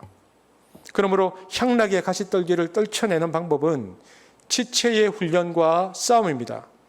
여러분, 언제나 하나님 앞에서 예민한 감각을 지니는 훈련을 하십시오. 우리가 지금 4가지 땅이 떨어진 시 비유를 묵상하고 있잖아요. 기억나십니까? 길가에 떨어졌다는 게 무엇이었다고 얘기했습니까? 시대의 철학과 이단이었고요. 지난주에는 뭐에 대해서 얘기했죠? 돈. 오늘은 뭐에 대해서 얘기하고 있습니까? 쾌락. 시대의 철학, 이단, 돈, 쾌락. 이것이 너무 만연해서요. 우리가 살고 있는 21세기는 사람들이 점점 자기 중심이 되어 갑니다. 그래서 이게 점점 이것이 만연하고 자기 중심이 되어 가서 이 세상을 종말론적인 세상이라고 말하는데, 이 종말론적인 세상을 우리가 살아갈 때에 이때에 우리의 지체가 훈련되어서 하나님의 도구로 쓰임받고 도구를 넘어서 검으로 쓰임받는다는 것은 사도 바울이 우리에게 얘기하는 것처럼, 사도 바울의 지체론처럼 우리 신앙생활의 핵심이라는 것입니다. 시대의 철학, 이단, 돈, 쾌락, 마지막 날 이런 일이 있다고 성경은 말하죠. 디모데후서 3장 2절에서 5절. 마지막, 여러분 이것은 마치 지금 인터넷을 치면 인터넷의 어떤 포털의 첫 면에 어떤 내용들을 우리가 보고 있는 것 같은 내용입니다. 똑같아요. 오늘날 우리 그 내용을 말해주고 있는데요. 함께 읽겠습니다. 시작. 너는 이것을 알라. 말세에 고통하는 때가 이르러 사람들이 자기를 사랑하며 돈을 사랑하며 자랑하며 교만하며 비방하며 부모를 거역하며 감사하지 아니하며 거룩하지 아니하며 무정하며 원통함을 풀지 아니하며 모함하며 절제하지 못하며 사나우며 선한 것을 좋아하지 아니하며 배신하며 조급하며 자만하며 쾌락을 사랑하기를 하나님 사랑하는 것보다 더하며 경건의 모양은 있으나 경건의 능력은 부인하는 이 같은 자들에게서 내가 돌아서라. 여러분 금방 읽을 때 까만 글씨들 눈에 띄는 단어들이 보이죠. 뭡니까? 말세에 돈, 쾌락, 교만 뭡니까? 자기들의 생각과 주장의 확신, 그 시대 정신. 근데 말세에는 이런 일이 일어난다는 말입니다. 근데 이 말세라는 말이요, 신약 성경의 헬라어로 에스카토세메라라는 것을 번역한 것인데, 이 말은 문자 그대로의 의미는 마지막 날입니다. 그러니까 신약 성경에는 이 말이 두 가지 의미로 사용되어 있는데요. 하나는 좁은 의미로 주님께서 재림하시는 그날이 말세입니다. 마태복음 24장 3절에서 14절에 보면 말세란 주님께서 재림하셔서 역사를 끝내시는 그야말로 종말의 날, 그게 말세죠. 근데 다른 하나는 넓은 의미로 주님께서 재림하시기를 기다리는 날이라는 의미가 있습니다. 히브리서 1장 2절에 보면 이미 주님께서 초림하신 때부터 말세는 시작되었다는 것을 알 수 있습니다. 그러니까 바울이 여기서 말하고 바울이 지금 강조하는 말세는요, 두 번째 의미죠. 그러니까 하나님의 나라는 주님이 이 땅에 초림하신 날부터 이 땅에 시작되었습니다. 그러나 그 하나님의 나라는 주님이 재림하실 때 완성될 것입니다. 그래서 주님의 초림과 재림 사이에 하나님의 나라는 이미와 이 아직이라는 사도 바울이 말했던 이 종말론적 시간이 존재하는데, 이 종말론적 시간은 치열한 영적 싸움이 벌어지고 있는 지점인데, 하나님의 나라를 확장하려는 세력과 이를 방해하려는 세력 사이에 물러설 수 없는 종말론적 싸움이 일어나고 있는데, 그 싸움의 대상들이 네 가지 파트에서 설명하듯이 돈과 쾌락과 시대정신과 이단들이라는 것입니다. 우리가 그 안에서 싸우고 있다는 것이죠. 그래서 특별히 주목하게 되는 것은 우리가 조금 전 읽었던 디모데후서 2장 5절에 보면 경건의 모양은 있으나 경건의 능력은 부인하는 자니 이 같은 자들에게서 내가 돌아서라. 한마디로 우리가 지금 보고 있는 성경 구절대로 하면 결실하지 못하는 신앙을 말합니다. 우리가 유심히 살펴보아야 할 것은 종교적 형식의 열심을 그가 아무리 가지고 있다 해도 그 중심이 자기를 사랑하며 돈을 사랑하며 쾌락을 사랑하는 것이라면 결코 능력은 나타나지 않는다는 겁니다. 오늘날을 살아가는 그리스도인들의 모습을 가리킵니다. 그래서 바울은 그런 신앙에서 뭐라고 되어 있습니까? 돌아서라! 여러분, 그래서 사도 바울은 로마서 12장 2절에서 이렇게 말하는 것입니다. 너희는 이 세대, 이런 세대를 본받지 말고 오직 마음을 새롭게 함으로 변화를 받아. 이런 세대를 본받지 말라고 말하고 있습니다. 돈과 쾌락과 시대 정신과 이단의 이 시대를 본받지 말고, 근데 이런 말세적 현상 가운데 돌아서려면 이 세대를 본받지 말고 하나님께서 기뻐하시는 것이 무엇인지 깨닫고 이를 쫓으라. 사도 바울이 말하고 있는 것이죠. 여러분, 이제 말씀을 맺으러 가는데요, 세상에는 우리의 감각을 만족시키는 것들이 참 많습니다. 보암직도 하고 먹음직도 한 것이 많죠. 육체적인 쾌락도 결코 무시할 수 없습니다. 그러나 그것 때문에 더 소중한 것을 잃는다면 얼마나 어리석은 일입니까? 우리는 붉은 팥죽 한 그릇에 장자권을 팔아버린 에서를 어리석다라고 말합니다. 사단은 영혼을 팔아서 순간의 쾌락을 사라고 우리를 자꾸 부추기죠. 하지만 주님은 우리의 순간 속에 영혼을 끌어들이라고 하십니다. 순간 속에 영혼을 끌어들이는 삶이 하나님 나라를 받아들이고 누리는 삶이라고 말씀하십니다. 앞에 세 가지 밭은 이 세상에서 자연 상태로 살아가는 현상입니다. 그런데 네 번째 밭은요, 우리 다음 주에 살피겠지만 종말론적 상황 혹은 성령 체험이 일어난 상태에서 생기는 모습을 설명하는 것이죠. 앞에 우리 잘 아는 표 보십시오. 앞에 세 밭은 this age, 이 세대입니다. 근데 뒤에 옥토는 age to come, 올 세대의 마음밭입니다. 그런데 올 세대가 미래가 아니고 먼저 온다는 것입니다. 이 세대 가운데. 그래서 성령 안에서 하나님의 은총으로 개인적으로 부분적으로 우리에게 인격적으로 이 앞으로 올 세대가 먼저 들어와 버립니다. 그래서 이 좋은 밭도, 이 옥토밭도 성령 안에서 우리 마음속에서 지금 일어날 수 있습니다. 왜냐하면 하나님 나라가 들어와 버렸으니까 미래가 아니라 성령 안에서 미리 올 수 있습니다. 그래서 지체를 훈련함으로 성령의 도구로 쓰임받아 그래서 이미 임한 하나님 나라를 우리는 누릴 수 있다는 것입니다.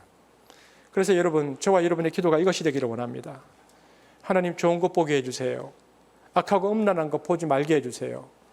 하나님, 노이즈와 시그널을 구별해서 듣게 하시고 고아와 과부와 가난한 자들의 소리에 민감한 나의 귀가 되게 해주시고 죄의 냄새를 알도록 나를 성결케 해주시고 나의 입이 격려와 축복의 도구로 쓰여지게 하시고 손발이 복음을 전하는 발, 이웃을 섬기는 손대접의 손이 되게 해주십시오. 그래서 향락의 가시떨기를 넘어서서 우리가 결실, 열매를 맺는 신앙이 되어야 할 것입니다. 우리의 신앙이 열매를 맺는 신앙이 되기를 주님의 이름으로 축복합니다. 기도하시겠습니다. 하나님, 좋은 것을 보게 해주십시오. 악하고 음란한 것을 보지 않게 해주십시오. 하나님, 고아와 과부와 가난한 자의 소리에 민감한 내가 되게 해주십시오. 죄의 냄새를 알도록 나를 성결케 해주십시오. 나의 입이 격려와 축복의 도구로 쓰여지게 하시며 나의 발이 복음을 전하는 발이 되게 하시고 나의 손이 이웃을 섬기는 손대접의 손이 되게 하여 주옵소서. 예수님 이름으로 기도합니다. 아멘. 우리가 이 시간 말씀을 생각하시고요, 개인적으로 말씀을 적용하겠습니다. 오늘 하나님께서 나에게 어떤 마음을 주셨는지, 어떤 기도 제목을 주셨는지, 어떤 생각을 주셨는지 개인적으로 적용하겠습니다.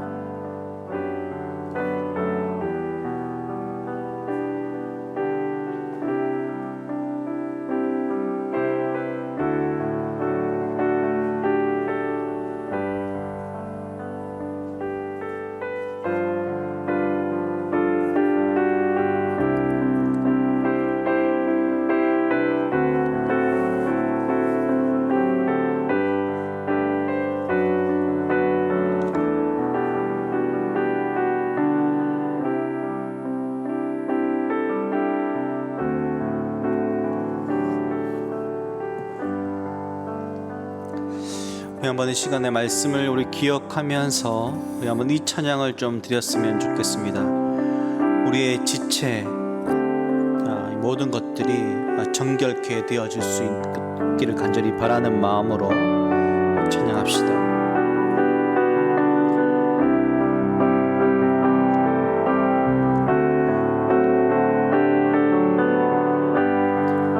정결한 마음 주시옵소서. 정결한 마음 주시옵소서. 오 주님, 정직한 영을 새롭게 하소서.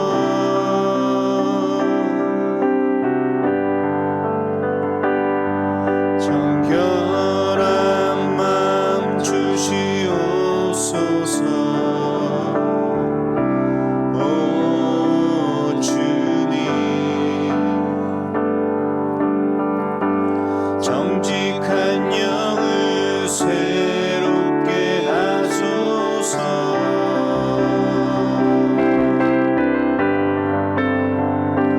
나를 주님 앞에서 멀리 하지 마시고 주의 성령을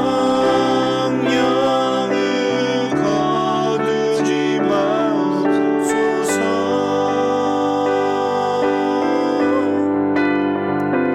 그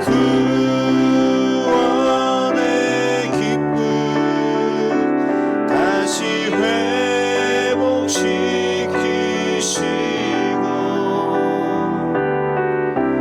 변치 않는 맘 내 안에 주소서. 나를 주님 앞에서, 나를 주님 앞에서 멀리 하지 마시고 주의 성령을 거두지 마옵소서.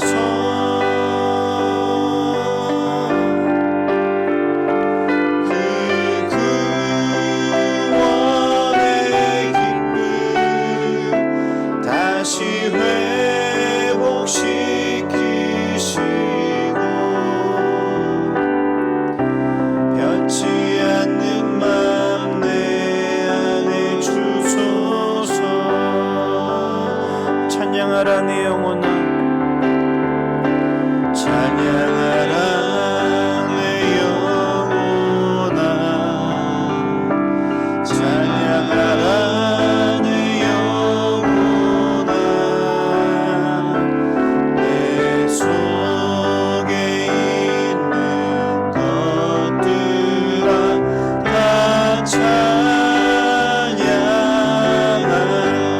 감사하라 감사하라 내 영혼아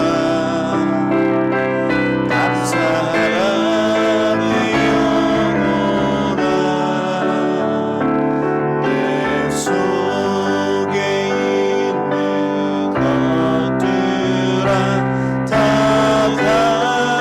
감사 기뻐하라 기뻐하라 내 영혼아 기뻐하라 내 영혼아 내 속에 있는 것들아 다 기뻐하라. 아멘. 우리 시간에는 헌금을 드리는 시간인데요. 준비된 헌금을 제가 온라인으로만 예배를 드리니까요. 교회 계좌로 여러분의 헌금을 드려주시기 바랍니다.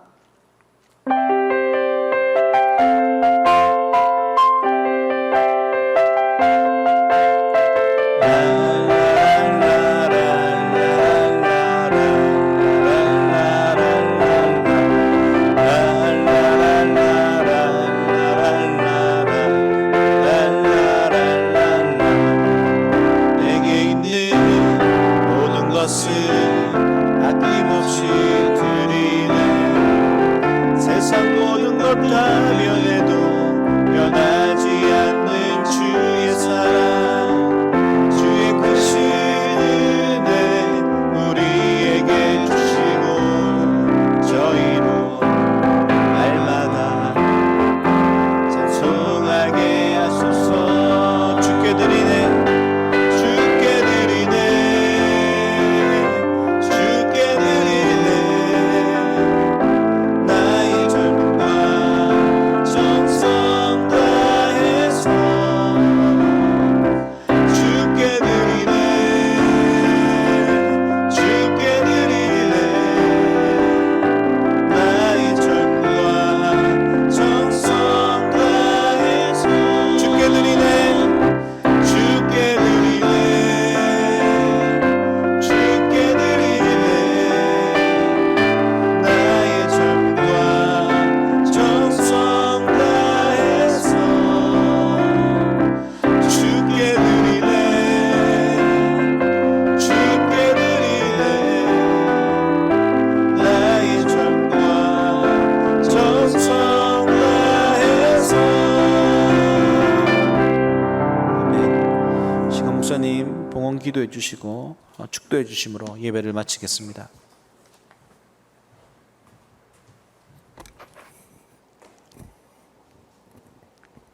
사랑의 주님 감사합니다. 오늘도 우리 지체들이 하나님께 함께 예배합니다. 우리의 예배 가운데 함께 하실 주님, 함께 하신 주님을 찬양합니다. 또한 우리의 삶의 예배를 가지고 주님 앞에 나왔습니다. 오늘 하나님께 드리는 것은 단순히 재정뿐만 아니라 우리의 삶임을 고백합니다. 주님, 우리의 삶을 받아 주옵소서. 그리고 모든 것이 하나님 것임을 알게 하시고 청지기로서 이 물질을 잘 관리하는 우리가 되기를 소망합니다. 무엇보다 우리보다 힘들고 어려운 이들에 대한 그들의 소리에 우리가 민감하게 반응하게 하시고, 이 물질이 그래서 하나님께서 원하시는 곳에 더 많이 흘러갈 수 있는 은혜를 우리에게 허락하여 주옵소서. 개인과 가정과 직장과 사업터 위에 주께서 은혜를 베푸시며 하나님, 물질로 인하여 힘들지 않도록 각 가정과 각 성도의 삶 속에 역사하여 주옵소서. 우리 시간에 우리 자녀들을 또 주위에 있는 분들을 서로 축복하려고 하는데요. 우리 손을, 옆에 있는 자녀들 손을 잡으시고 또 머리에 손을 얹으시고 또 옆에 계신 분들도 손을 잡으시고요. 그리고 홀로 계신 분들, 또 우리 지금 함께 예배드리고 계시는 분들의 또 이름도 보시면서 우리 서로를 위해서 또 축복하겠습니다. 지금은 우리 주 예수 그리스도의 은혜와 하나님의 사랑과 성령의 교통하심이 우리의 지체가 하나님의 의의 무기로 들어지기를 원하는 이 공동체 위에 지금부터 영원토록 함께 계실지어다. 아멘.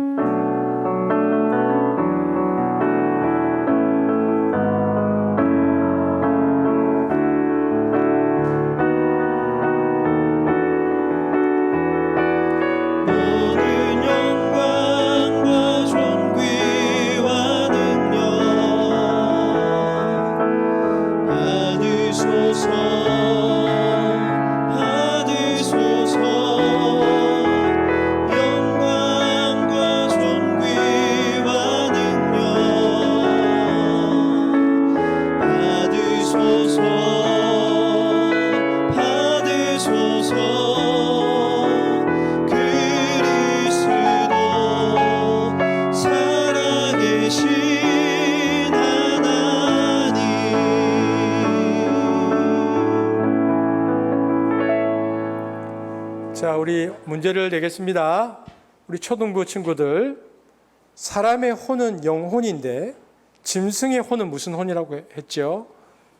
자, 그 다음에 중고등부인데 우리의 감각기관인 지체가 어떻게 하면 하나님의 칼이 될 수 있습니까? 알겠죠? 뭘 보면, 우리가 힌트를 드리면 뭘 보면 됩니다. 그죠? 그 다음에 우리 장년부는 죄는 타락한 인간의 몸 중에서도 어디를 지배하라고 합니까? 어디를? 타락한 인간의 몸 중에서 어디를 지배하라고 합니까? 뭐 감각기관 아닙니다. 감각기관 쓰지 마시고 다른 어떤 것이 있습니다. 그것을 태영 목사님에게 보내주시면 되겠습니다. 김태영 목사님 나오시겠습니다.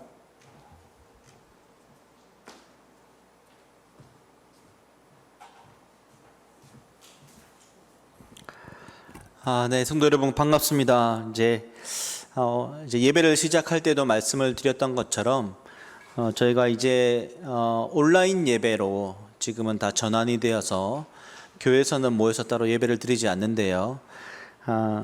다시 이제 예배가 재개가 되고 또 시작이 되어질 때에 광고를 드릴 테니까요. 여러분 꼭 기억하시고 온라인 예배에 또 이 시간에 또 주시는 말씀 가운데 큰 은혜의 시간들이 될 수 있기를 간절히 바랍니다. 그리고 지난주에도 한번 광고를 드렸고 지난주와 그리고 오늘 이번 주까지 홍수 피해를 입은 우리 특별 헌금을 드리기로 결정을 하고 오늘까지 이제 헌금을 드리려고 합니다. 여러분 헌금을 드릴 때에 이제 홍수 피해를 입은 분들에게 헌금을 하실 때는 특별이라는 단어를 여러분 이제 교회에 헌금하실 때 꼭 입력해서 넣어주시면 헌금을 분류해서 또 정말 어려움을 당한 홍수 피해를 입은 이들에게 잘 전달될 수 있도록 하도록 하겠습니다. 그리고 선교 헌금도 이번 주까지 꼭 내주시면 또 우리 선교사님들이, 왜냐하면 5주가 있을 때는 4주째에 내주셔야 하거든요. 여러분 작정된 그 헌금을 또 이렇게 드려주시면 좋을 것 같습니다. 그리고 마지막 한 가지 광고가 더 있습니다. 어제 토요 광고에서도 제가 또 말씀을 드렸지만 오늘부터는 여러분 5주 동안 이 포스트잇에 여러분의 또한 삶 그리고 말씀을 받은 그 은혜의 내용들을 적어서 우리 포스트잇 붙이는데 붙였었는데요. 저희가 모이지는 못하지만 여러분 교회 예배합니다라고 이제 댓글을 달았던 그곳에 다시 한 번 더 여러분의 그 말씀을 받은 은혜와 또 삶에 대한 내용들을 댓글로 이렇게 적어서 또 표현해 주시면 또 우리가 예배함에 또 우리가 함께 모이진 못하지만 또 함께 하고 있다라는 마음을 또 우리 가질 수 있으니까요. 꼭 댓글로 또 여러분 한 번 더 남겨주시기를 간절히 바랍니다. 네, 수고하셨습니다.